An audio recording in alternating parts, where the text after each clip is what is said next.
Hello everyone, my self करिश्मा। तो मैंने integral equation के पार्ट फर्स्ट में आपको जितनी डेफिनेशन थे, जितने टाइप्स थे, क्लासिफिकेशन था, सब डिस्कस कर लिया है। अब हमने क्या करना है, उस पर बेस्ड PYQs करने हैं और ये देखना है कि सारे क्वेश्चन बिल्कुल प्रॉपर मेथड से नहीं सॉल्व होते। उसके लिए मैं शॉर्ट ट्रिक लगेगा और शॉर्ट ट्रिक के अलावा एक होता है रिजॉल्वेंट कर्नल। रिजॉल्वेंट कर्नल से ये होता है, जैसे कि हमने पढ़ा था कि फ्रेडहोल्म इंटीग्रल इक्वेशन को नॉर्मली सॉल्व करेंगे। फ्रेडहोल्म इंटीग्रल इक्वेशन में क्या होता था कि अपनी लिमिट होती थी 0 to 1, मतलब ये डेफिनेट इंटीग्रल की तरह हम इसको सॉल्व करते जाएंगे। तो एक इंटीग्रल इक्वेशन को हम ODE के फॉर्म में चेंज कर देंगे और जब हमने चेंज कर दिया तो वो बन जाएगा अपना नॉर्मल सोल्यूशन। ठीक है, ये तो ठीक है। दूसरा था अपना Volterra integral equation. Volterra integral equation में क्या था, लिमिट थी अपनी 0 to x। वहाँ पर हमने कैसे सॉल्व किया था, न्यूटन लेबनिज रूल से, और लेबनिज रूल से हमने सॉल्व कर लिया। लेकिन इतना इनफ नहीं है कि इन दो फॉर्मूला से सब कुछ सॉल्व हो जाएगा, ऐसे नहीं सॉल्व होगा। ये तो वो है कि बिल्कुल बेसिक से क्वेश्चन आ गए तो सबसे पहले आप यही अप्लाई करके देखेंगे। लेकिन अब फर्दर हम अगर नहीं हो रहे हैं इससे सॉल्व या बहुत ज़्यादा टाइम टेकिंग है, तब हम कैसे करेंगे। तब के लिए चीज़ें होती हैं जैसे रिजॉल्वेंट कर्नल। तो सबसे पहले तो बहुत बार पूछ लिया जाता है कि आप रिजॉल्वेंट कर्नल निकाल के दें।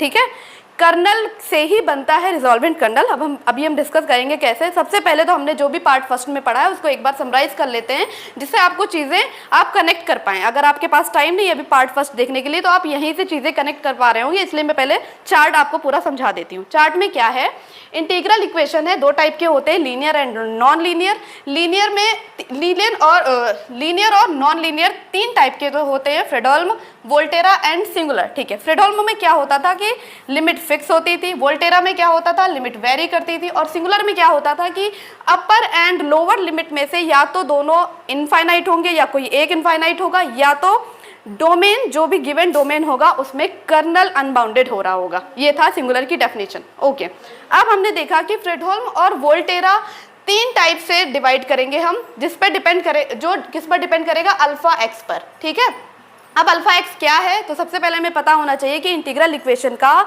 जनरल फॉर्म क्या होता है। जनरल फॉर्म ये है, ठीक है, क्या है, alpha x i y of x equals to f of x plus integration at over limit k of x t y of t d t, जहाँ पर के ऑफ एक्स टी क्या है, अपना कर्नल है। ये था अपना जनरल फॉर्म। ठीक है, आप इसके बारे में सब कुछ पार्ट फर्स्ट में देख सकते हैं, लेकिन अगर आपको कहीं से भी इंफॉर्मेशन है तो आप एक समराइज कि हाँ एक बार फटाफट देख लेते हैं कि इसमें क्या क्या होता है, उसके बाद हम फर्दर PYQs पर मूव करेंगे। ठीक है, तो अल्फा एक्स जब 0 होता था, यहाँ वाला अल्फा एक्स, तो हम इसको कहते थे कि ये integral equation of first kind है। जब alpha x equals to c not equals to 0, मतलब किसी कांस्टेंट के इक्वल है, वो 0 नहीं हो, कोई और कांस्टेंट अदर देन 0, तो हम उसे कहेंगे integral equation of second kind. जब अपना अल्फा ऑफ एक्स वेरिएबल होगा तो हम इसे कहेंगे integral equation of third kind. Okay, यहाँ तक तो अब हुई डेफिनेशन कि हाँ इंटीग्रल इक्वेशन के दो टाइप, 2 से 3, 3 से इनके अदर टाइप। अब है कि ये जो होमोजीनियस और नॉन होमोजीनियस आता है, ये कहाँ से आता है, ये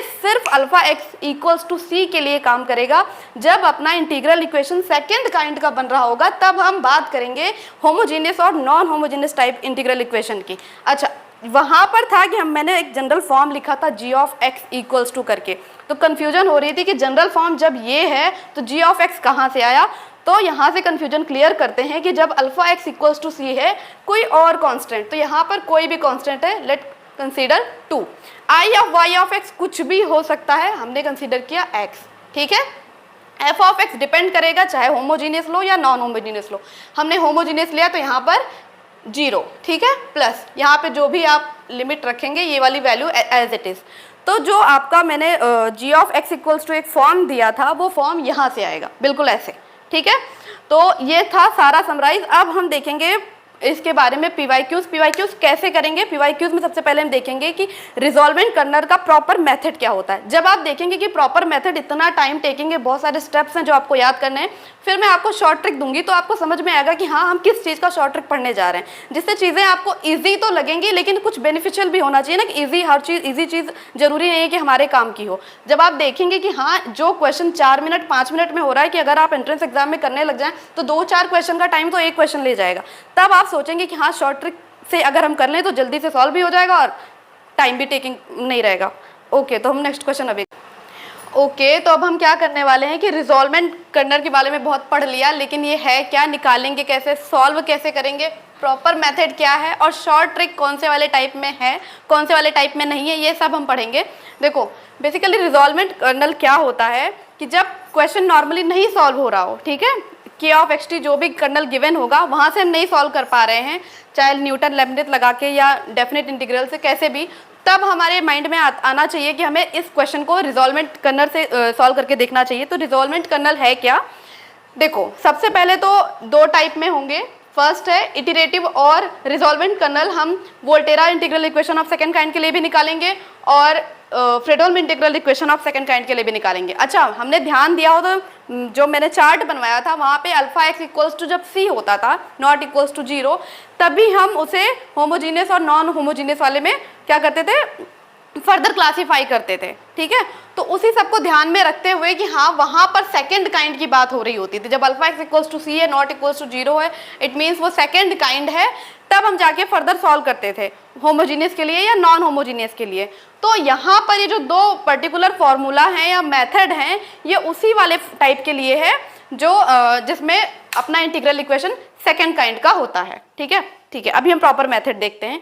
मान लो कोई, यहाँ से हम स्टार्ट करते हैं, iterative and resolvent kernel for Fredholm integral equation of second kind. अगर आप सेमेस्टर एग्जाम में हैं, ठीक है, तो अगर आपको प्रॉपर मेथड 7 नंबर 8 नंबर का क्वेश्चन आ रहा है तो मैं आपको ये प्रॉपर मेथड दे रही हूँ और इस पर क्वेश्चन करके दिखाऊंगी आपको कि हाँ जब आपको 7-8 नंबर वहां से निकालने हैं, 7 का नंबर का या 5 नंबर का है, तब हम कैसे सॉल्व करेंगे, और जब हमें एंट्रेंस में इस क्वेश्चन को अटेम्प्ट करना है तब हम कैसे सॉल्व करेंगे, ठीक है। हम दोनों मेथड करके चलेंगे।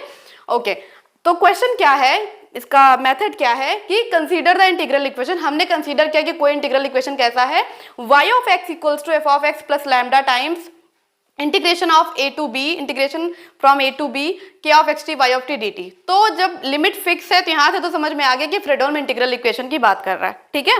बस ये चीज ध्यान देना, बाकी सारा मेथड सब सेम रहने वाला है, बस चेंज क्या होने वाला है, ये अपनी लिमिट, ठीक है। लिमिट से हम पहचान करेंगे कि फ्रेडहोल्म है या वोल्टेरा है।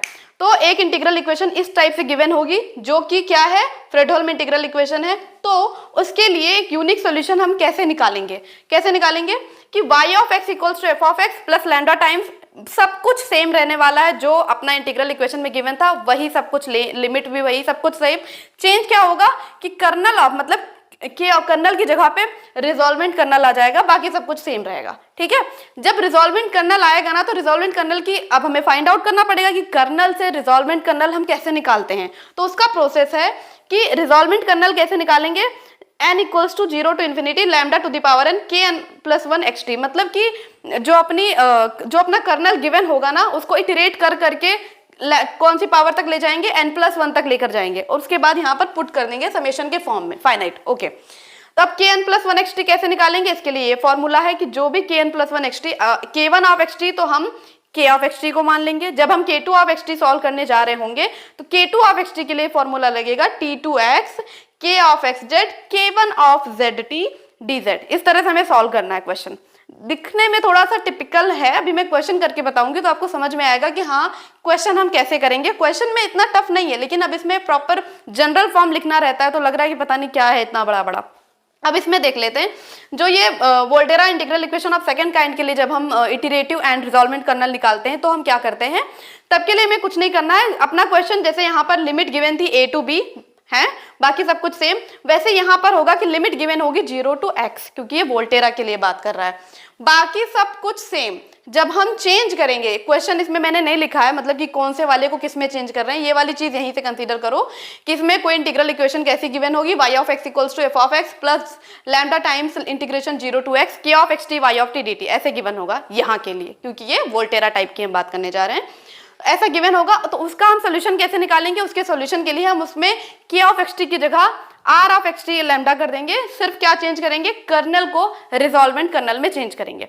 चेंज करने के बाद चेंज बेसिकली होगा कैसे, उसके लिए प्रॉपर वही मेथड जो इसमें गिवन था, ठीक। अच्छा, जो ये question based on iterative and resolvent kernel for Fredholm integral equation of second kind के लिए आते हैं, उसके लिए कोई शॉर्ट ट्रिक नहीं है, आपको इसी मेथड से ही जाना पड़ेगा, ठीक है। तो आप क्वेश्चन से थोड़ा सा आइडिया लगा लें कि आप क्वेश्चन ज़्यादा टाइम टेकिंग हो तो आप स्किप कर दें। अदरवाइज देखो जब मेथड इतना बड़ा होता है ना तो उस पर बेस्ड क्वेश्चन छोटे ही छोटे आते हैं। ऐसा नहीं है कि मेथड इतना बड़ा है तो इतने स्टेप लिखकर तो क्वेश्चन सॉल्व होगा, बहुत आसानी से क्वेश्चन सॉल्व होंगे, मैं भी करके दिखाऊंगी।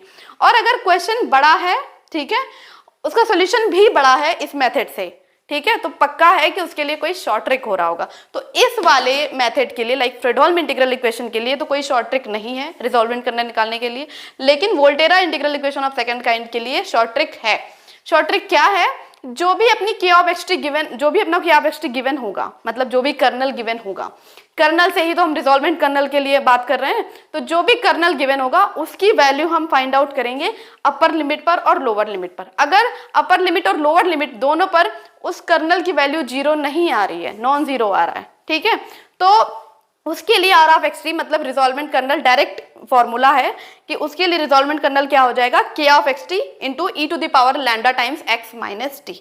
ठीक, अब हम क्वेश्चन करके देखते हैं कि हाँ इतनी सारी चीजें जो मैंने अभी बताई इसका एप्लीकेशन क्या है, कैसे हम अप्लाई करेंगे क्वेश्चंस में। ठीक है, तो एक क्वेश्चन इस पर देखते हैं, एक क्वेश्चन इस पर देखें, एक क्वेश्चन शॉर्ट ट्रिक पर देखते हैं कि हाँ हम किसी क्वेश्चन को लॉन्ग ट्रिक से जाएंगे तो कितना टाइम लगेगा और शॉर्ट ट्रिक से जाएंगे तो कितना टाइम लगेगा। यहाँ के लिए कोई शॉर्ट ट्रिक नहीं है, जब भी क्वेश्चन आएगा आपको मेथड के थ्रू ही जाना पड़ेगा। लेकिन ऐसी कोई बात नहीं है कि हाँ क्वेश्चन अगर मेथड के थ्रू जाना है तो पक्का लंबा होगा, नहीं, क्वेश्चन छोटे होते हैं। जब एंट्रेंस एग्जाम में ऐसे क्वेश्चन आते हैं जो किसी शॉर्ट ट्रिक से नहीं सॉल्व हो रहे, प्रॉपर मेथड से ही सॉल्व होंगे, तो वो क्वेश्चन बड़े होते ही नहीं है, प्रॉपर मेथड से भी वो 2-4 स्टेप में ही हो रहे होते हैं। ठीक है, जब क्वेश्चन ऐसा आएगा कि अगर आप प्रॉपर मेथड से जाएं, बहुत लंबे स्टेप, मतलब कि स्टेप तो लगा रहे हैं लेकिन बहुत ज्यादा टाइम टेकिंग होके फिर सॉल्व हो रहा है, तो इसका मतलब ये है कि उसके लिए कोई शॉर्ट ट्रिक है, आपको नहीं पता है, तो ये आपकी प्रॉब्लम है, फिर आप वो क्वेश्चन स्किप करें या फिर अपने हिसाब से जो भी समझ में आए आप करें। लेकिन ये ध्यान रखना चाहिए कि कोई भी क्वेश्चन एग्जाम में ये सोचकर नहीं बनाया जाता कि आपका 10 मिनट का टाइम टेकिंग हो जाएगा। ऐसा नहीं है कि 10 मिनट का वो क्वेश्चन है और आपके लिए वो 10 मिनट है या सबके लिए छोटा है। वो क्वेश्चन छोटा ही होगा लेकिन वो किसी शॉर्ट ट्रिक पे, किसी मेथड पे, किसी लॉजिक पे डिपेंड होगा जो आपको नहीं पता है और आप प्रॉपर मेथड से जा रहे हैं, आपको टाइम लग रहा है, आप सोच रहे हैं कि मुझे ही टाइम लग रहा है या XYZ। तो इसलिए हमें प्रॉपर मेथड भी आना चाहिए और शॉर्ट ट्रिक भी आना चाहिए और हमें ये पता होना चाहिए, कॉन्फिडेंस होना चाहिए करने से पहले, कुछ क्वेश्चन का अटेम्प्ट करने से पहले कि क्वेश्चन है मेथड बेस्ड लेकिन इतना लंबा ये नहीं जाने वाला, तो हम डरे नहीं क्वेश्चन से। बेसिकली हम सॉल्व करने के बारे में सोच सके कि हाँ ये क्वेश्चन हमें सॉल्व करना है। जस्ट ना करो तो ठीक है, आप उसको मार्क फॉर रिव्यू कर दो, बाद में चेक कर लो। ठीक है, तो अब हम इस पर बेस्ड क्वेश्चन करके देखते हैं। अच्छा, अभी हमने मेथड देखा, प्रॉपर मेथड की मेथड होता कैसे है कि इसमें स्टेप बाय स्टेप सॉल्व कैसे करेंगे। ठीक है, वो एक थ्योरी थी, समझ में आया तो भी ठीक, नहीं आया तो भी ठीक, क्योंकि प्रैक्टिकल करने के बाद ही चीज़ें ज़्यादा क्लियर होती हैं। ओके, तो वो तो एक मेथड था कि हाँ किसी को बताना होगा, सिर्फ क्वेश्चन सॉल्व करके नहीं देना है, सिर्फ बताना है कि हाँ ऐसे ऐसे स्टेप में हम जाते हैं, तब के लिए तो ठीक है। ठीक है, लेकिन अब हम प्रॉपर अप्लाई करके देखेंगे उसी मेथड को जो हमने अभी डिस्कस किया पीछे, उसी मेथड को हम अब अप्लाई करके देखेंगे कि होगा कैसे एग्जैक्टली। जो शॉर्ट ट्रिक है वो कैसे काम करेगा और प्रॉपर मेथड से जाएंगे तो कैसे करेंगे, ये सब हम डिस्कस कर रहे हैं अब। ठीक है, तो हमें प्रॉपर पता होना चाहिए कि इसमें क्या क्या टर्म थे और उनकी वैल्यू पता होनी चाहिए साइड में। तो क्वेश्चन क्या है, find the solution for the integral equation phi of x equals to x plus lambda times integration 0 to x e to the power x minus t phi of t dt। ठीक है, ये देखकर तो पता चल ही रहा है कि क्या है ये, Volterra integral equation of second kind, मतलब कि ये वोल्टेरा है, इतना तो समझ में आ रहा है ना कि वोल्टेरा के लिए है। ठीक है, वोल्टेरा के लिए है तो इसका सब कुछ वोल्टेरा की तरह काम करेगा। लाइक अगर हमारा रिजॉल्वेंट निकाल रहे हैं तो उसमें भी लिमिट हम यही रखेंगे, कर्नल निकाल रहे हैं, लाइक इटरेटेड कर्नल निकाल रहे हैं तब भी उसमें लिमिट क्या रहेगा, यही रहेगा 0 टू x। ठीक है, अब हम पहले ये करके देखते हैं कि वैसे तो इसमें e to the power x minus t given है। ठीक, हम चाहें तो वोल्टेरा के लिए मैंने एक शॉर्ट ट्रिक दिया था कि आप इसको डायरेक्ट क्या चेक कर लें कि अगर कोई अपना कर्नल है वो अपने लोअर एंड अपर लिमिट पर नॉन इक्वल्स टू 0 वैल्यू दे रहा है, तो हम उसके लिए डायरेक्ट रिजॉल्वेंट कर्नल जानते थे, उसका क्या होता था, k of x t into e to the power lambda times x minus t. तो अब यहाँ पे पहले चेक कर लेते हैं, यहाँ पर k of x t given क्या है, यहाँ पे k of x t given है e to the power x minus t. ठीक, अपर लिमिट क्या है x, तो एक बार हम x पर वैल्यू चेक करते हैं। ठीक है, अपर लिमिट पर चेक करो, जब हम अपर लिमिट पर चेक करेंगे इसकी वैल्यू तो हो जाएगी e टू द पावर, यहाँ पे t की जगह पे हमें x रखना है तो x minus x e to the power 0, 0 की वैल्यू 1, तो अपर लिमिट पर तो वैल्यू नॉन जीरो आ गई। अब हम लोअर लिमिट पर एक बार वैल्यू चेक करेंगे। लोअर लिमिट क्या है? लोअर लिमिट है जीरो, तो जीरो पर चेक करके देखो, e to the power x minus t की जगह पे zero equals to e to the power x, ये भी नॉन जीरो होता है, like e to the power x तो कभी जीरो के इक्वल होता ही नहीं है। ठीक, तो हमने देख लिया कि अपर एंड लोअर लिमिट दोनों पर इसकी वैल्यू, कर्नल की वैल्यू नॉन जीरो है, इसलिए इस टाइप के कर्नल के लिए हम डायरेक्ट रिजॉल्वेंट कर्नल जानते हैं। वो क्या होता है? रिजॉल्वेंट कर्नल का डायरेक्ट फॉर्मूला होता है इस टाइप के लिए, जब पहली बात तो वो integral equation Volterra integral equation of second kind हो, पहली चीज वोल्टेरा होना चाहिए। दूसरी चीज कि हम चेक करेंगे कि वो जो कर्नल गिवन है वो अपर एंड लोअर लिमिट पर नॉन जीरो वैल्यू दे रहा हो। तो यहाँ पे हमने चेक कर लिया कि अपर एंड लोअर लिमिट पर ये नॉन जीरो वैल्यू दे रहा है। तो इसके लिए फॉर्मूला क्या था कि जो भी k of x t given होगा वो e to the power x minus t into e to the power lambda times x minus t, ये होता था अपना। तो e to the power x minus t to the power lambda x minus t, इसका मतलब e to the power 1 plus lambda times x minus t. ठीक, ये रहा अपना शॉर्ट ट्रिक से रिजॉल्वेंट कर्नल निकालना। लेकिन हमेशा जरूरी नहीं है कि वोल्टेरा काइंड में ही आए, ठीक है, पहली चीज। या हमेशा ये भी जरूरी नहीं है कि ये दोनों condition like upper and lower limit पर वैल्यू नॉन जीरो हो जाए, ऐसा कोई कंपलसरी तो है नहीं है। ये तो एक पर्टिकुलर फॉर्म था कि अगर ऐसा आ जाता है तो हम डायरेक्ट उसके लिए रिजॉल्वेंट कर्नल निकालना जानते हैं। लेकिन नहीं आता है तो तब तो हमें प्रॉपर मेथड से जाना ही पड़ेगा, इसलिए हम एक बार प्रॉपर मेथड से सॉल्व करके देख लेते हैं। तो हमने देखा कि शॉर्ट ट्रिक से वैल्यू क्या आ रही है, e to the power 1 plus lambda into x minus t. अब हम देखते हैं प्रॉपर मेथड से कि क्या प्रॉपर मेथड से भी सेम वैल्यू आ रही है, कुछ और आ रहा है। सबसे पहले सॉल्यूशन निकालने के लिए हम क्या कर रहे होते हैं, रिजॉल्वेंट कर्नल निकाल रहे होते हैं। रिजॉल्वेंट कर्नल जब निकल जाएगा तब हम वहां पे पुट करके देखेंगे कि फंक्शन की वैल्यू क्या आ रही है या सॉल्यूशन क्या आ रहा है। ठीक, अब हम मेथड से जाके देखते हैं। मेथड में क्या होता था, रिजॉल्वेंट कर्नल निकालने के लिए सबसे पहले तुम्हें k1 ऑफ एक्स टी ये पता होना चाहिए, ठीक है, कर्नल पता होना चाहिए, इटरेटेड कर्नल पता होना चाहिए। तो यहाँ पे k1 ऑफ एक्स टी अगर हम निकालें तो k1 ऑफ एक्स टी तो अपना क्या आ जाएगा, जो k of x t given होता है वही k1 ऑफ एक्स टी हो जाता है, तो e to the power x minus t. ठीक, k2 ऑफ एक्स टी जब हम निकालेंगे तो उसके लिए फॉर्मूला क्या था k2 ऑफ एक्स टी के लिए, कि अपनी लिमिट हो जाएगी t टू x। अच्छा, ये ध्यान रखना कि जब हम गिवन इंटीग्रल इक्वेशन से सॉल्यूशन ऑफ इंटीग्रल इक्वेशन पर प्रोसीड कर रहे होते हैं तब लिमिट एज इट इज जाती है, लेकिन जब हम कर्नल निकाल रहे होते हैं, लाइक इटरेटेड कर्नल निकाल रहे होते हैं, तो लिमिट हमेशा यही रहेगी t to x for Volterra के लिए।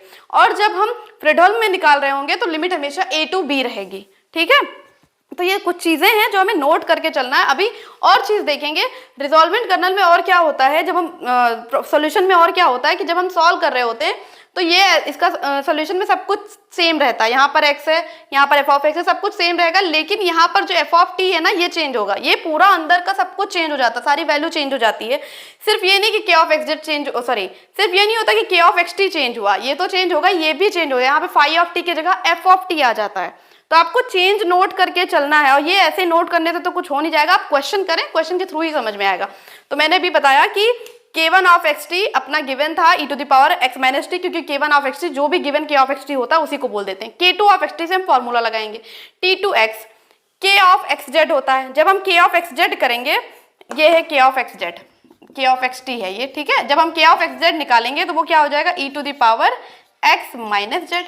जब k of x t e to the power x minus t है तो k of x z e to the power x minus t हो जाएगा। इनटू जब हम k2 के लिए सॉल्व कर रहे हैं तो यहाँ k1 आएगा, है ना। जब हम kn प्लस 1 के लिए सॉल्व कर रहे थे तो यहाँ पर इससे एक कम kn आया था, तो जब 2 के लिए सॉल्व कर रहे हैं तो यहाँ पे k1 आएगा, और k1 की वैल्यू क्या है, e to the power x minus t into d z. Clear. अब हम इसको पहले सॉल्व करेंगे। e to the power z comma t था, तो e to the power z minus t होगा। आपको प्रॉपर लिख के देखना है खुद से। k2 ऑफ एक्स टी निकाल रहे हैं, k2 of x t in the sense integration from t to x k of x z into k1 of z t, तो वहां पे k ऑफ एक्स जेड की जगह e to the power x minus z और k1 of z t की जगह e to the power z minus t. Clear. Value तो put करना आना ही चाहिए, नहीं तो फिर कैसा सोल्यूशन जब वैल्यू नहीं पुट कर पा रहे हैं। फिर t to x minus z plus z cancel, क्या आ जाएगा, e to the power x minus t into d z. ठीक, z के रिस्पेक्ट में इंटीग्रेट करना है तो e to the power x minus t, ये तो कांस्टेंट का काम करेगा, तो यहाँ पे सिर्फ z के रिस्पेक्ट में 1 है। जब हम सॉल्व करेंगे तो सिर्फ इंटीग्रेशन में क्या आएगा, z, और अपर एंड लोअर लिमिट क्या है, x माइनस x और t, तो हो जाएगा x minus t into e to the power x minus t. ये अपना निकल के आया k2 of x comma T. ठीक है, कुछ नहीं किया हमने, सबसे पहले k ऑफ एक्स टी निकाला जो अपना था e to the power x minus t, उसको हमने k1 ऑफ एक्स टी माना क्योंकि वो तो मेथड में ही गिवन था कि जो भी k ऑफ एक्स टी होगा उसको k1 ऑफ एक्स टी मानना है। फिर हम k2 ऑफ एक्स टी को सॉल्व करने गए। k2 ऑफ एक्स टी के लिए क्या करना है, limit from t to x k of x z into k1 of z t, k1 of z t क्योंकि हम k2 के लिए सॉल्व कर रहे हैं। तो e to the power x minus z e to the power z minus t plus z minus z cancel, बचेगा e to the power x minus t d z. z के respect में integrate करना है, जो function है वो x और t का है तो वो कांस्टेंट की तरह ट्रीट करेंगे, तो इसका इंटीग्रेशन ओनली z आ जाएगा और अपर एंड लोअर लिमिट है x और t, तो z की जगह upper limit x minus t e to the power x minus t, ये अपना आ गया k2 ऑफ एक्स टी। अब हम इसी तरह निकालेंगे अपना k3 of x t. k3 of x t निकालेंगे तो क्या हो जाएगा, integration from t to x, okay. उसके बाद k ऑफ एक्स जेड फिर से चेंज नहीं होगा e to the power x minus z. उसके बाद होगा k2 of z comma t. k2 of z comma t कितना निकलेगा, k2 of z comma T, ये k2 of x comma T है तो k2 of z comma T क्या आएगा, जहां पर x है वहां पर आप t कर दो। ठीक है, तो हो जाएगा जहां पर x है z कॉमा टी वहां पर z कर दो। ठीक है, z minus t into e to the power z minus t into d z. ठीक, अब जब हम इसको सॉल्व करेंगे तो z minus t as it is यहाँ पर हो जाएगा e to the power minus z और प्लस जेड कैंसिल, फिर से आ जाएगा e to the power x minus t t to x e to the power x minus t. ठीक है, और यहाँ क्या बचेगा z माइनस टी। एक बार फिर से देख लेते हैं, k2 of z comma T लिखना है तो k2 of z comma T क्या आएगा, k2 of z comma t z minus t into e to the power z minus t. ठीक है, e to the power x minus t plus z minus z cancel और यहाँ बचेगा z minus t d z. Clear, तो e to the power x minus t ये तो किसकी तरह काम करेगा, कांस्टेंट की तरह काम करेगा। इसको सॉल्व करेंगे z डी जेड के रिस्पेक्ट में आएगा z square by factorial 2 minus t, फिर कांस्टेंट की तरह काम करेगा, फिर x माइनस टी। जब हम इसको सॉल्व करेंगे तब हम देखेंगे इसकी वैल्यू क्या आ रही है और उसी के अकॉर्डिंग हम kn तक के लिए क्या करेंगे कि हाँ जब k1 ऑफ एक्स टी क्या आया e to the power x minus t, k2 of x t क्या आया x minus t e to the power x minus t. इसी तरह जब हम k3 of x T solve करेंगे, आप इस इंटीग्रेशन को जब सॉल्व करेंगे तो इसकी वैल्यू आएगी k3 ऑफ एक्स टी आ जाएगा अपना x minus t square upon factorial 2 into e to the power x minus t. Clear, इसी तरह हम कंसीडर अब हम क्या कर सकते हैं, जनरलाइज कर सकते हैं कि k1 ऑफ एक्स टी में सिर्फ e to the power x minus t आया, मतलब x minus t to the power 0 आया। यहाँ पर k2 ऑफ एक्स टी में x माइनस टी पर 1 पावर आई और e to the power x minus t multiply में, मतलब एक पावर कम होकर x माइनस टी पर आई। k3 ऑफ एक्स टी में एक पावर और कम होकर बाई फैक्टोरियल 2। ठीक है, अब हम इसको जनरलाइज करेंगे तो kn ऑफ एक्स टी में क्या बनेगा, यहाँ पर फैक्टोरियल 0 था अपॉन में, यहाँ फैक्टोरियल 1 था, यहाँ फैक्टोरियल 2 आया, तो सो ऑन। जब kn के लिए करेंगे तो kn के लिए क्या सॉल्व हो रहा होगा, x minus t to the power, सबसे पहले तो एक पावर कम n माइनस 1 अपॉन फैक्टोरियल 2, 3 से एक पावर कम तो n माइनस 1 का whole factorial into e to the power x minus t. ये अपना निकलेगा kn x माइनस टी, मतलब ये kn की वैल्यू निकली। जब हम kn प्लस 1 निकालेंगे तो उसकी वैल्यू आ जाएगी x minus t to the power n upon factorial n e to the power x minus t. ये वैल्यू जब आ गई, अब हम इसको पुट करेंगे यहाँ पर r of x t comma lambda. जब r of x t comma lambda में पुट करेंगे तो हम देखेंगे कि लैम्डा की फर्स्ट वैल्यू के लिए लैम्डा टू द पावर 0। ठीक है, मैं अभी करके दिखा। ओके, तो अभी हमने क्या निकाला, k1 निकाला, k1 ऑफ एक्स टी आया था अपना e to the power x minus t, k2 of x t आया था x minus t into e to the power x minus t, k2 of x t आया ये, और k3 of x t आया था x माइनस टी का square upon factorial 2 into e to the power x minus t. इसी तरह हमने generalise किया कि kn plus 1 of x t क्या आएगा, x minus t to the power n upon factorial n into e to the power x minus t. ठीक, हमने kn plus 1 तक की वैल्यू निकाल ली है। अब हमें रिजॉल्वमेंट निकालना है। रिजॉल्वमेंट का फॉर्मूला क्या होता है, r of x t comma lambda equals to होता है summation n varies from 0 to infinity lambda to the power n kn plus 1 xt। ठीक है, तो इसमें वैल्यू क्या निकालेंगे, लैम्डा टू द पावर 0 तो मतलब 1 k1 of x t plus lambda k2 of x t plus lambda square k3 of x t plus so on. ठीक, अब हम वैल्यू पुट करके देखते हैं। k1 ऑफ xt की वैल्यू थी e to the power x minus t, जो अपना कर्नल गिवन था। k2 ऑफ xt की वैल्यू थी लैम्डा, तो लैम्डा इसमें रहेगा ही। k2 ऑफ xt की वैल्यू थी x minus t into e to the power x minus t, plus k3 of lambda की वैल्यू थी, लैम्डा स्क्वायर तो ऐसे ही रहने दो, k3 की जगह हो जाएगा लैम्डा x माइनस टी का square upon factorial 2 into e to the power x minus t plus so on. ऐसे था, इन्फिनिटी के लिए हम कर रहे हैं सो ऑन। अब हम इसको सॉल्व करें तो e to the power x minus t सब में कॉमन है, e to the power x minus t common कर लो। ठीक, अंदर क्या बचेगा, यहाँ पर 1, यहाँ क्या बचेगा plus lambda e to the power x minus t common हो गया तो केवल x minus t plus lambda okay plus lambda square बचेगा। ठीक है, लैम्डा स्क्वायर, और यहाँ क्या बचेगा x माइनस टी का square upon factorial 2, x minus t का square upon factorial 2 plus so on. ठीक, एक e to the power x minus t बाहर है, एक अंदर देखो कैसा फॉर्म बन रहा है, 1 plus lambda into x minus t plus lambda square upon factorial 2 x minus t का square plus so on. E to the power x का आपका फॉर्मूला याद है, क्या होता था e to the power x का formula, 1 plus x square upon factorial 2 plus x cube upon factorial 3 plus x to the power 4 upon factorial 4 plus so on. ये ई to the power x का formula होता था। यहाँ भी तो वैसा ही है, अगर हम इसको लैम्डा एक्स माइनस टी को एक टर्म माने तो 1 plus x square upon factorial 2 plus x cube upon factorial 3 इसी तरह बढ़ रहा है, तो इसको हम क्या लिख सकते हैं, इस यहाँ से हम प्रोसीड कर रहे हैं, इसको हम लिख सकते हैं e to the power x minus t, ये तो कॉमन चल रहा था, और ये अंदर किसका फॉर्मूला बन रहा है, अंदर फॉर्मूला बन रहा है e to the power lambda times x minus t का। जब हम इसको ओपन करेंगे तो फॉर्मूला क्या बनेगा, 1 plus lambda x minus t plus lambda square upon factorial lambda x minus t का whole square upon factorial 2 plus lambda x minus t का whole cube upon factorial 3 plus so on. ये इसका formula बनेगा, जो यहाँ ये जो expand करके था, ये किसका फॉर्मूला है, e to the power lambda x minus t का एक्सपेंशन है। तो e to the power x minus t बाहर था, यहाँ पे e to the power lambda x minus t, जब हम इसको कंबाइन करेंगे तो फॉर्मूला क्या बन जाएगा, e to the power 1 plus lambda x minus t. अब देखो वहां पर भी हमने यही निकाला था शॉर्ट ट्रिक से कि अगर अपर एंड लोअर लिमिट पर कर्नल 0 नहीं है और वो वोल्टेरा टाइप का है, तो उसके लिए डायरेक्ट हम फॉर्मूला जानते थे रिजॉल्वेंट कर्नल का कि k of x t into e to the power lambda x minus t, वहाँ से हमने निकाला था, तो उसका रिजॉल्वेंट कर्नल यही आया था जो यहाँ प्रॉपर मेथड से जाने के बाद आया। ठीक है, तो जो क्वेश्चन लेंदी होगा प्रॉपर मेथड से, उसके लिए पक्का कोई ना कोई रूल, कोई ना कोई मेथड, कोई ना कोई शॉर्ट ट्रिक एग्जिस्ट कर रहा होता है, जो आपको नहीं पता होता और आपको लग रहा होता है कि हाँ ये मेथड ये कहाँ से आ गया, इतना बड़ा क्वेश्चन तो आना ही नहीं चाहिए एंट्रेंस में, वो आया है और किसी पर्पज से आया, आपको नहीं पता है। तो आपको एटलीस्ट आप ये कोशिश करें कि छोटा सा छोटा टॉपिक करें, लेकिन उसके बारे में सारी इन्फॉर्मेशन हो कि हाँ क्वेश्चन भी आ रहा है और अटेम्प्ट भी नहीं कर सकते क्योंकि बहुत ज़्यादा टाइम टेकिंग है। ऐसी नॉलेज का क्या मतलब है।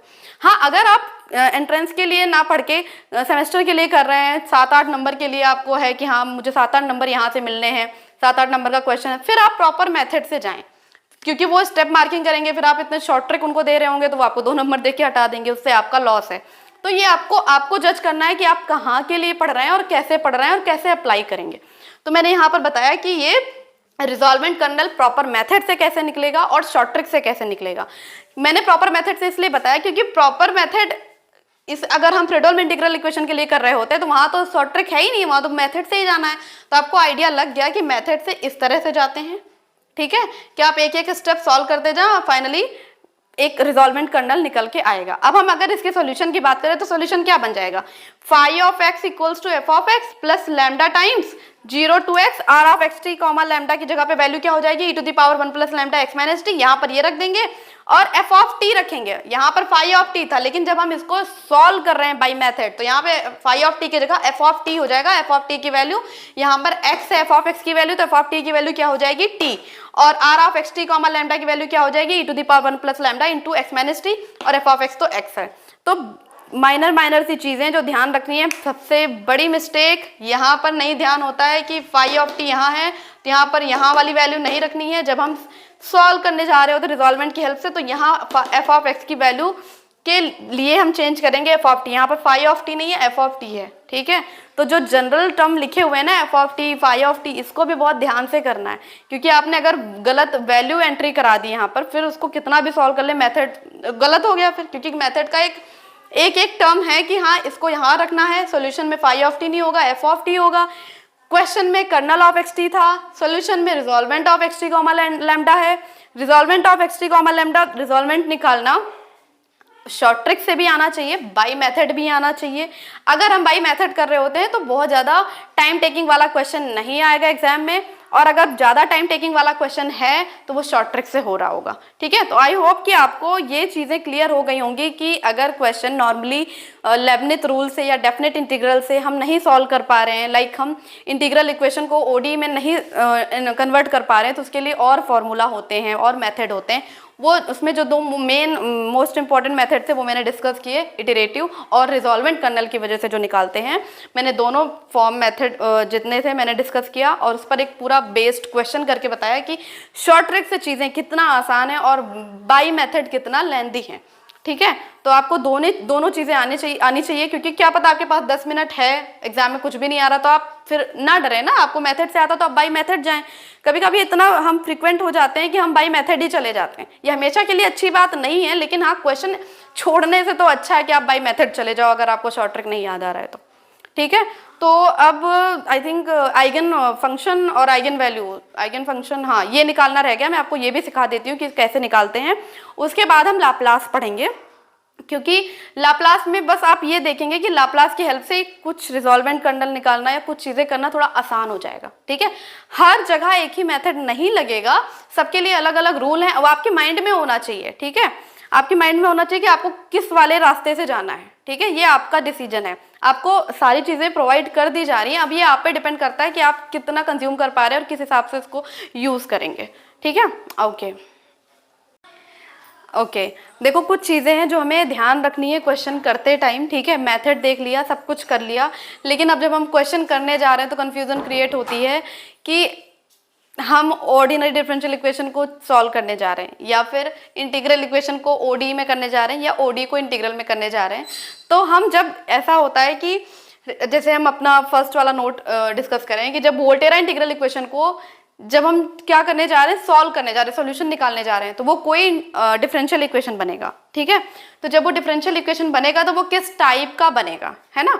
जैसे कि अगर कोई एक वोल्टेरा इंटीग्रल इक्वेशन गिवन है और 4 ऑप्शन गिवन है और उसमें तुम्हें चेक करना है या डायरेक्टली डिस्कार्ड करना है कि कौन सा वाला तो पक्का सॉल्यूशन नहीं बनेगा, तो उसके लिए पता होना चाहिए कि अगर वोल्टेरा इंटीग्रल इक्वेशन है और उसको हम सॉल्व करने जा रहे हैं, ठीक है, तो सॉल्व करने के बाद जो भी सॉल्यूशन आएगा ना वो इनिशियल वैल्यू प्रॉब्लम आएगी, ऑर्डिनरी डिफरेंशियल इक्वेशन की इनिशियल वैल्यू प्रॉब्लम आएगी। अच्छा, सॉल्व करने जा रहे हैं तो सॉल्व करना कहाँ से स्टार्ट करेंगे, जब हम सॉल्व करने जा रहे हैं वोल्टेरा को इंटीग्रल वैल्यू प्रॉब्लम में या डिफरेंशियल इक्वेशन में, तो उसकी लिमिट 0 to x गिवन होगी। यहाँ से देख लेना कि जब लिमिट 0 to x गिवन है, इसका मतलब वो कहाँ चेंज होने वाला है, इनिशियल वैल्यू प्रॉब्लम में चेंज होने वाला है।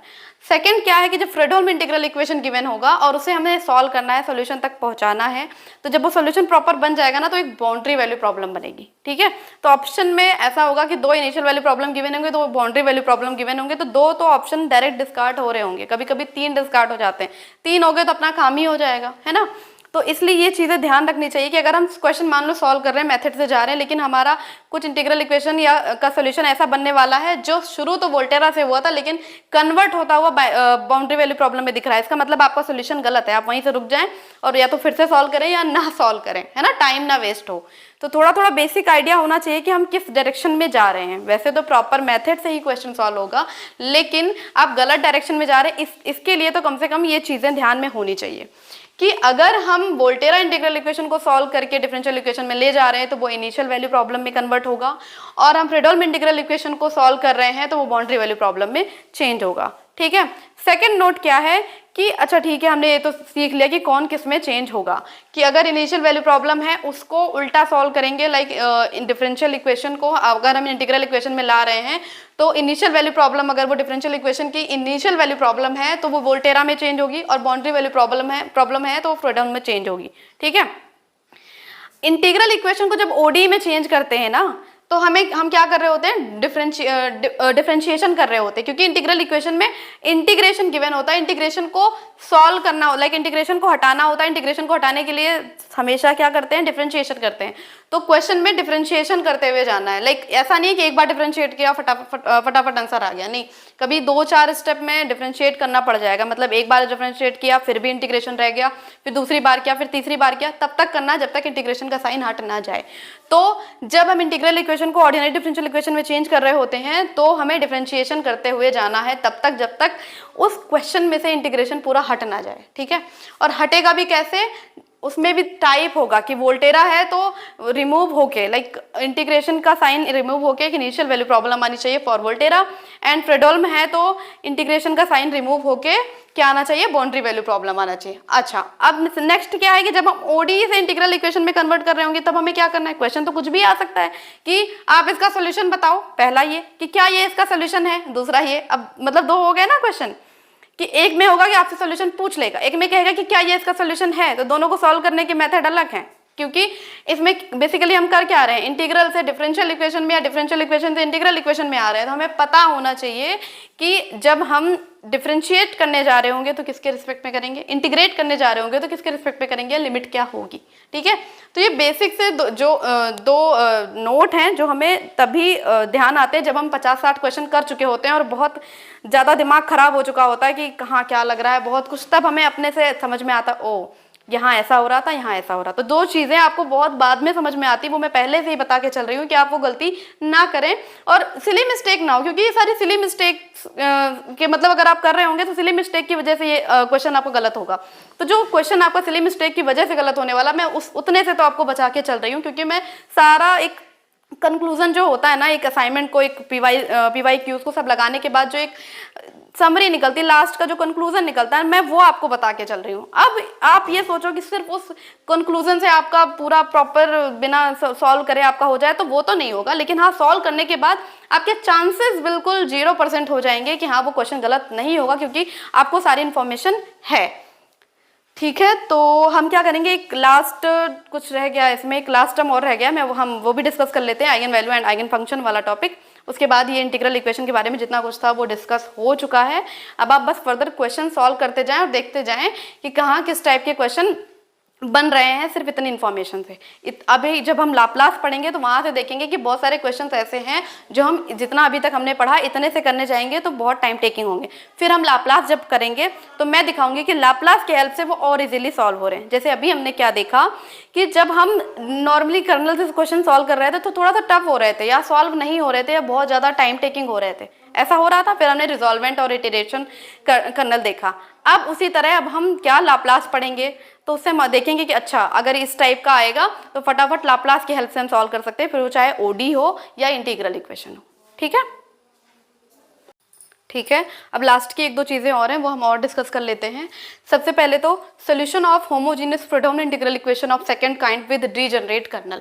मतलब जब डीजनरेट टाइप का कर्नल होगा, ठीक है, तो हम उसको कैसे शॉर्ट ट्रिक से सॉल्व कर पाएंगे, उसके लिए मेथड है।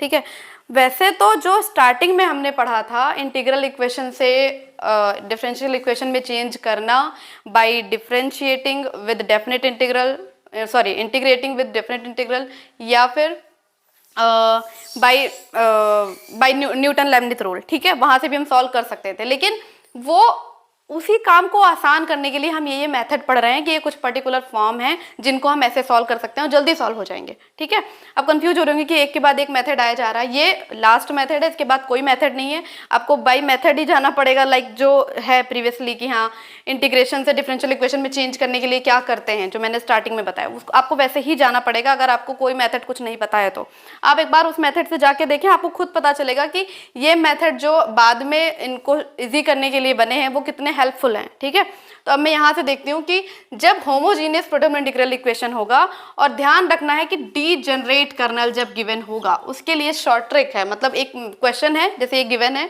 क्वेश्चन, इसको सॉल्व करना है, इसमें सोल्यूशन निकालना है। ठीक है, तो अभी तक जो मेथड अभी हम पढ़ते आए हैं वहाँ से आप सॉल्व करना शुरू करो। मतलब रिजॉल्वेंट निकाल लो, इटरेटिव कर्नल निकालो, फिर उसमें पुट करो एंड सॉल्व करो। एक तो वो वाला मेथड। अब यहाँ पर है कि अगर तुम्हें पता है कि ये इस टाइप का है, एकदम मैच हो रहा है कि हाँ इसी टाइप का है, तो इसके इसी मेथड से सॉल्व करो क्योंकि इसका मेथड बहुत इजी है। जब हम किसी क्वेश्चन को प्रॉपर एक फॉर्म में डाल के क्वेश्चन सॉल्व कर रहे होते हैं ना, और हमें पता होता है कि उस फॉर्म का एक शॉर्टकट है, एक पर्टिकुलर मेथड है, तो आप उसको उसी मेथड से सॉल्व करें, क्योंकि फिर वो वहाँ से ज़्यादा इजीली सॉल्व हो रहा होगा। जो उसका प्रॉपर मेथड होगा वहाँ से ज़्यादा मुश्किल हो रही होगी। ठीक है, तो आपका काम ये है कि आप इस क्वेश्चन को रिजॉल्वेंट कर्नल की हेल्प से सॉल्व करें, और मैं जो मेथड बता रही हूँ मैं उससे सॉल्व करके दिखा रही हूँ। फिर आप देखें कि आपका वाला मेथड आसान था या ये, है ना। जो भी मेथड बनते हैं किसी काम को आसान करने के लिए बनते हैं, ऐसा तो है नहीं कि टफ करने के लिए बन रहे हैं। ठीक, तो अब हम पहले देख लेते हैं कि जब यहाँ पे होमोजीनियस है तो x इक्वल्स टू 0 टाइप का होगा। जब अपना डिटर्मिनेंट ऑफ a हम 0 के इक्वल दिखा रहे होंगे, लाइक डिटर्मिनेंट ऑफ a जब 0 हो रहा होगा, तो उसमें दो टाइप के सोल्यूशन एग्जिस्ट करने के चांसेस है, या तो इनफाइनाइट सोल्यूशन मिलेगा या नो सोल्यूशन मिलेगा। ये हम क्वेश्चन के थ्रू देख लेंगे। वैसे तो ये ओडी की चीज़ है, लेकिन फिर भी यहाँ पे डिस्कस करके चल रहे हैं, क्योंकि बहुत कंफ्यूजन होती है कि इनफाइनाइट सोल्यूशन या नो सोल्यूशन कब मिलते हैं या यूनिक सोल्यूशन कब मिलता है। तो बस एक मोटा मोटा इन्फॉर्मेशन है कि हाँ, जब डिटर्मिनेंट ऑफ a 0 हो रहा होगा तो इनफाइनाइट और नो सोल्यूशन मिलने के चांस होंगे, और जब determinant of a not equals to 0 होगा तो यूनिक सोल्यूशन मिलेगा, और वो यूनिक सोल्यूशन क्या होगा? ट्रिवियल। क्लियर?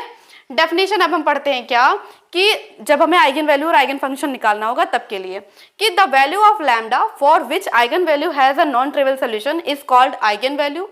जब लैम्डा की उस वैल्यू के लिए, lambda for which integral equation has non trivial solution, जिस लैम्डा के लिए इंटीग्रल इक्वेशन के पास नॉन ट्रिवियल सॉल्यूशन होगा, उसे हम क्या बोलेंगे? Eigen value. उस लैम्डा को हम क्या बोलेंगे? आइगन वैल्यू बोलेंगे। और उसके रिस्पेक्ट में जो सोल्यूशन आएगा, उसके करस्पॉन्डिंग जो सोल्यूशन आएगा, उसे हम आइगन फंक्शन बोलेंगे। ठीक, ये तो डेफिनेशन होगी। अब हम क्वेश्चन में सॉल्व करके देखते हैं। जैसे क्वेश्चन गिवन है y of x equals to lambda time integration 0 to 1 e to the power x into e to the power t y of t dt। सबसे पहले चेक करेंगे कि ये जो फॉर्म गिवन था ये क्या इसको फुलफिल कर रहा है। होमोजीनियस है, अगर हम सबको इधर ट्रांसफर कर लें तो इक्वल्स टू में 0 बचेगा, तो हाँ होमोजीनियस है। फ्रेडोल्म है तो हाँ 0 to 1 लिमिट है, तो फ्रेडोल्म है। सेकेंड काइंड है तो हाँ है, क्योंकि अल्फा एक्स की वैल्यू क्या है? 1 है। ठीक, डीजनरेट टाइप कर्नल है कि नहीं, सबसे ज्यादा मेन तो यही चेक करना होता है कि डीजनरेट कर्नल है कि नहीं। तो हाँ, इसमें हम एक्स और टी के फंक्शन को अलग अलग कर पा रहे हैं, सेपरेट कर पा रहे हैं, तो ये डीजनरेट कर्नल है। अब हम इसको सॉल्व करना शुरू करते हैं कि जब अगर ये सारी कंडीशन फुलफिल हो रही होंगी, सबसे पहले तो चेक करना है कि क्या डीजनरेट कर्नल है। डीजनरेट कर्नल नहीं है तो कुछ भी चेक करने की जरूरत नहीं है, फिर तो छोड़ दो, फिर वो इस शॉर्ट ट्रिक से तो नहीं सॉल्व होगा। ये जो मैं क्वेश्चन बताने जा रही हूँ ना, शॉर्ट ट्रिक से बताने जा रही हूँ, इसका मतलब ये कोई मेथड नहीं है, ये एक ऑब्जर्व की हुई चीज़ है कि मैंने नहीं ऑब्जर्व करी है, किसी और ने करी है डेफिनेशन के थ्रू। ठीक है, हर जगह ये बताया जाता है कि आप जब एक मेथड के थ्रू जा रहे हैं, क्वेश्चन नहीं सॉल्व हो रहा है, तो जिन लोगों ने बहुत रिसर्च करी होती है इस टॉपिक पे, बहुत सारे क्वेश्चन करे होते हैं, तो उनको एक शॉर्ट ट्रिक मिलता है कि हाँ इस क्वेश्चन को ऐसे किया जा सकता है। ठीक, तो जैसे ये वाला क्वेश्चन है अपना, इसको सॉल्व करना है, हमें सोल्यूशन निकालना है, तो क्या करेंगे हम? यहाँ पर किस टाइप का है कर्नल? डीजनरेट कर्नल है। तो सबसे बड़ी चीज डीजनरेट कर्नल गिवन है, तो y ऑफ x को कैसे सॉल्व करेंगे? y of x equals to lambda, अंदर सिर्फ फंक्शन ऑफ t के रिस्पेक्ट में इंटीग्रेट हो रहा है ना, तो e to the power x बाहर कर लो, जो एक्स्ट्रा टर्म है वो बाहर कर लो।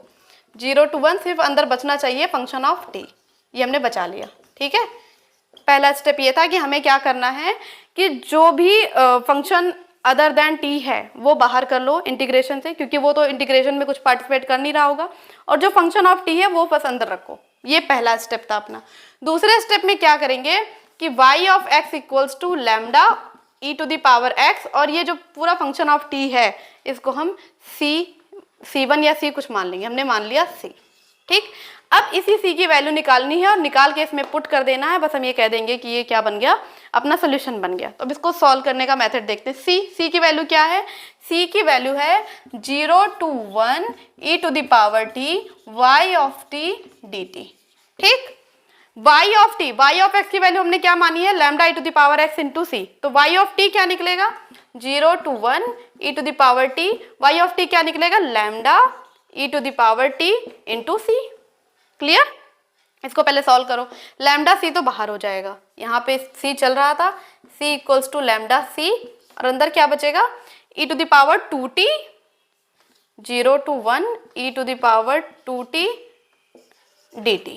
ठीक है, e to the power 2t dt solve करेंगे तो क्या आएगा? e to the power 2t by 2, c equals to आ जाएगा lambda c e to the power 2t by 2, और लिमिट कहाँ से कहाँ तक? 0 से 1 तक है, तो c की वैल्यू आ जाएगी lambda c e to the power 2, 1 जब रखेंगे तो e to the power 2 by 2, और 0 रखेंगे तो 1 बाई 2, तो यहाँ पे आ जाएगा e टू द पावर 2, यहाँ पे 2 हम बाहर ही कर ले रहे हैं, तो e⁻2 आ जाएगा माइनस e⁻0 मतलब 1 आ जाएगा। क्लियर? तो c की वैल्यू क्या निकली? अब इसको हम रफ कर देते हैं, साइड वाला आपको समझ में आ गया होगा यहाँ तक। ठीक है, ओके। c की वैल्यू क्या आ जाएगी? c माइनस lambda c by 2 into e square minus 1 equals to 0। ये वहाँ से हमने लिखा, ठीक है। तो यहाँ पर अगर हम c कॉमन लेते हैं तो क्या बचेगा? c अगर हमने कॉमन लिया तो बचेगा 1 minus lambda by 2 e square minus 1 equals to 0।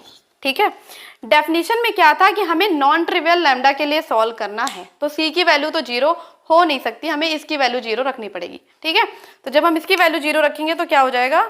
1 minus lambda by 2 e square minus 1 equals to 0 implies that lambda by 2 equals to square minus 1, lambda by 2 e square minus 1 equals to 1। ये इस 1 को transfer किया, ठीक है, ये यहाँ लाया तो वहाँ 1 बचा। निकालनी है लैम्डा की वैल्यू, तो लैम्डा इक्वल्स टू कितना हो जाएगा? 2 अपॉन ई स्क्वायर माइनस 1। ये आ गई अपनी लैम्डा की वैल्यू। ठीक, अब लैम्डा की वैल्यू जो आई है आप इसको इक्वेशन फर्स्ट में रख दें। ठीक है, इक्वेशन फर्स्ट में रख के जो सोल्यूशन बनेगा इसे हम क्या कहेंगे कि ये गिवन इंटीग्रल इक्वेशन का सोल्यूशन था। आपको बात समझ में आई? क्या किया हमने? ये जो आया लैम्डा, ये अपना आइगन वैल्यू आया है, और जो इसके करस्पॉन्डिंग फंक्शन बनेगा इसे हम बोलेंगे आइगन फंक्शन।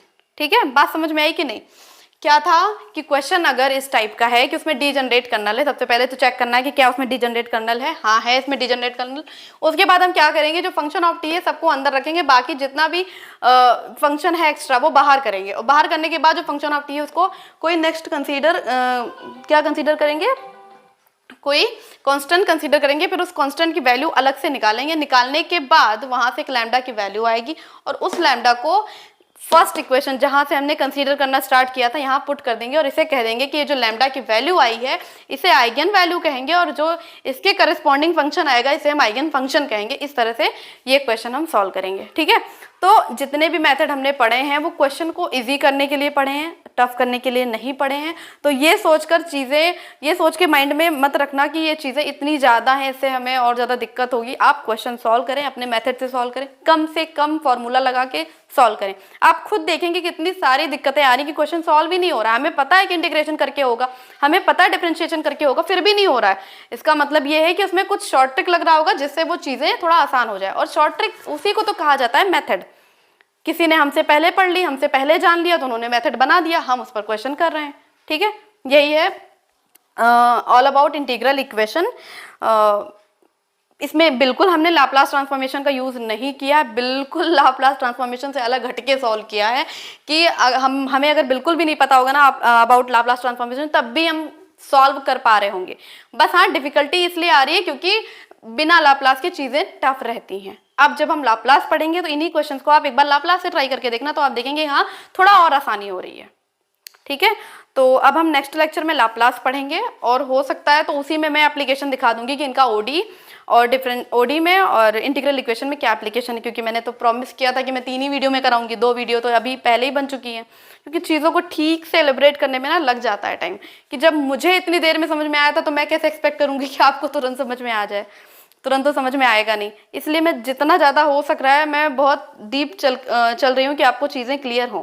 ये जो वैल्यू आई है ये है अपनी आइगन वैल्यू, और इस आइगन वैल्यू को इस वाले फंक्शन में फर्स्ट इक्वेशन में रखेंगे तो जो इक्वेशन आई, ये जो y ऑफ x निकल के आएगा, इसे हम बोलेंगे आइगन फंक्शन।